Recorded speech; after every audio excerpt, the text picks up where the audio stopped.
that is a fair share of disappointment, that is for sure. Jimmy White then looking for a place in another 900 final in his way. All about speed and class from Malta, Tony Drago. So let's get it on, let's get to Phil. So what happens when a tornado meets a whirlwind? We're about to find out in our second semi-final as we welcome Tony Drago and Jimmy White.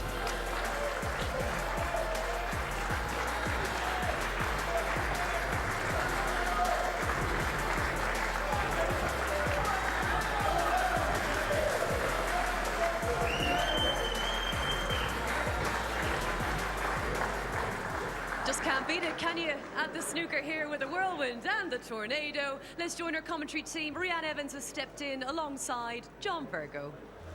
Yeah, you couldn't get any better than this.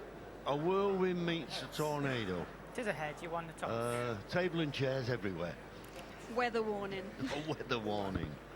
And as we've seen so far, Rhiann, it's just that odd shot here and there. That great escape from Ken Doherty in the last one. Thank you. You know when he was snooker behind the yellow? Tony Drago to break. Alfie must be kicking himself. Yeah, but that break he made was magnificent. I think he settled in once he potted that great red, and then obviously the balls was there for the taking, but you still have to pot them. He had a couple of tricky ones, but played really well, got over the line. No, it was a touch of class from Ken. Now, who's going to play him in the final? Jimmy, sort of tentative shot at that red. He didn't want to risk going all out for it.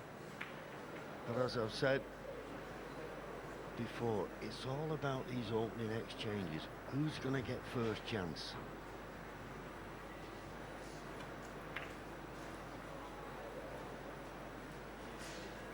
But now we've reached the semi-finals, you know where you stand, you know if you don't win, you're going home. And I think it gives a little different feeling to the player. They know what they've got to do and they go about it. But there you go, that little bit of luck. What a fluke that is. One. And he's just about on the brown. Yeah, he played a safety there and the red flicked off the blue. Brown, not easy. But he's got it. Now, well, you don't have to say anything. Just look at Tony's expression. He's on nothing.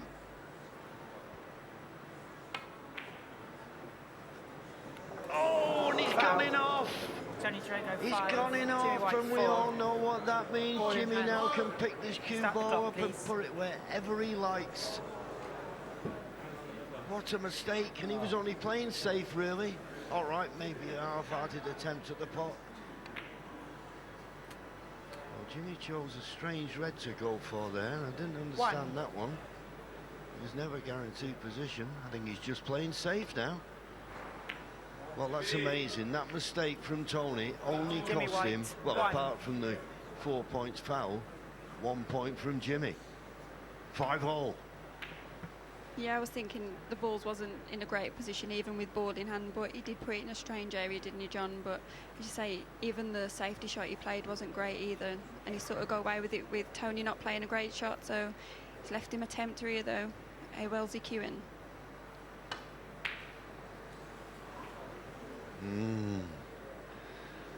Well, I think the disappointment that Jimmy had when he didn't score much off that foul from Tony now.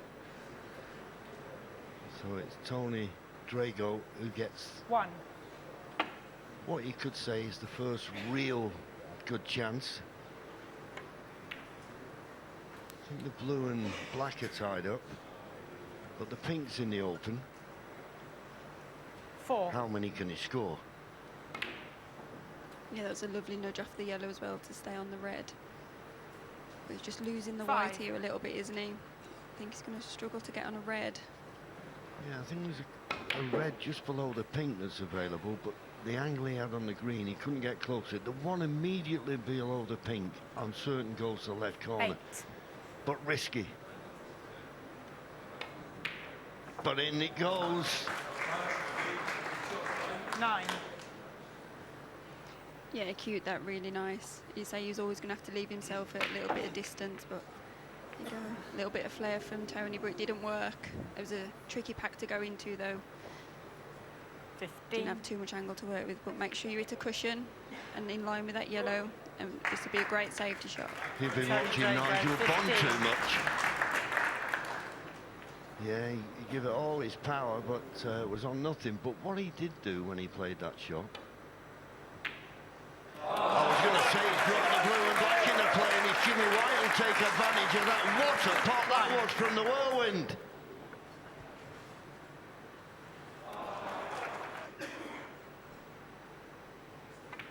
Yeah, and a nice angle on the blue as well. Found the gap to play that red. As he overhit it, I didn't like his body language when he struck the... 6. No, he's on it. He's on it.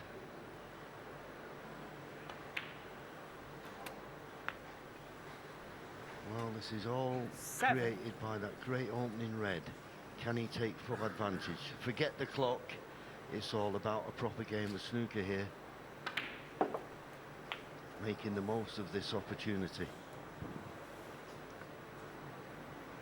Just overhit that though, 14. a little bit of adrenaline maybe, knowing that was a great chance. Should be playing up for the blue here. Just overhit it, but you've always got the baulk colours as well when they're 15. on or near the spots.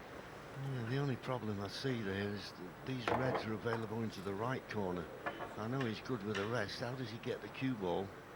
Playing a deep screw. Yeah, that was the problem, you see. He couldn't get close to this red, so he opened this visit with a tremendous pot. He needs 18. another one here.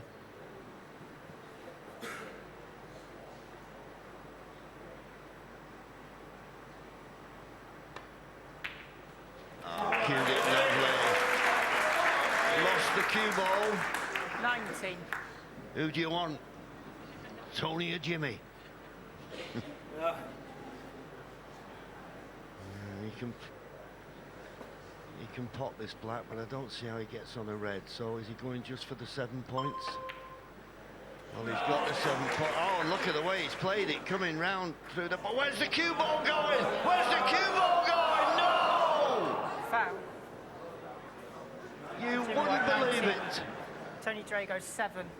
Ball in hand. Start the clock, please. That black was tricky, and on that angle you just want to concentrate on potting the black, but that angle is always on, isn't it, John? 1. But Tony with a great chance, you know, little cannon on those 2 reds, open this. Oh, he didn't play it, he played single.